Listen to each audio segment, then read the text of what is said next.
It's a great point, Carly. Thank you. The FDA now telling healthcare providers to consider race as a risk factor when considering patients for antiviral COVID-19 treatments. Joining me now, Dr. Carol Swain, former professor at Princeton and Vanderbilt and distinguished senior fellow for constitutional studies at the Texas Public Policy Foundation. Dr. Swain, great to see you as always. Putting aside the illegality of this for a moment, why do you call this move by the Biden administration, quote, reprehensible? Because it harkens back to an America that we all rejected with the civil rights movement. And that would be the America that discriminated against people because of the color of their skin, the color of one's skin, their race, their sex. These are immutable characteristics. They cannot be changed. People are born that way. And the whole idea that government-sponsored discrimination would return with a vengeance in 2021, 2022, I think it's a backward step for our nation. We should all reject it.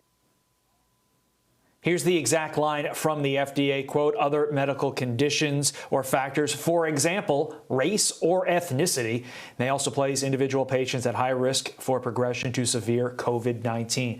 Dr. Swain, why does everything, including now your health, coming out of this White House seem to be viewed through a racial prism? Well, if you go back to the history of the Democratic Party, it's always been about race and segregation and demeaning racial and ethnic minorities. And what they have done in many ways is flip the script. And now whites are targeted much in the same way that blacks were targeted at one point.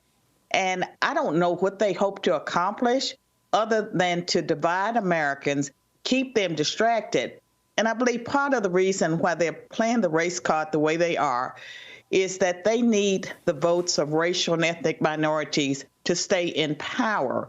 They have failed those minorities. If you look at their policies over the decades, those policies have always failed.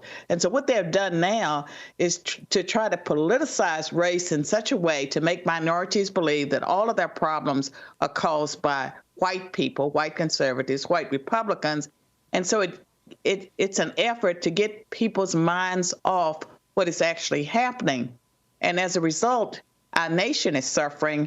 We're moving backwards, and racial and ethnic minorities are being treated as inferior. Because if you think about critical race theory, many of the things that the Democrats are pushing now, it is white supremacists, because critical race theory says that white people control all the power, that only white people can engage in racism, that only white people have a responsibility to not be racist, when we are living under one of the most racist administrations in my lifetime. And so it is reprehensible. We all need to stand up, push back against it, call it what it is. Staying on the topic of education for a moment, Cincinnati Public Schools becoming the latest large school district to go remote over Omicron, despite multiple doctors speaking out about the importance of in-person learning. About 30 seconds to you. Why aren't these schools following the science and, I might add, the instructions of the Biden administration? 30 to you. The teachers unions, they don't want to work. They want more for less. And so they put our children second. And they also politicize our children using action civics to make our students think that they're trying to help them. They are not. Dr. Carol Swain bringing it this morning on a Thursday. We appreciate it as always. Thank you very much. Carly.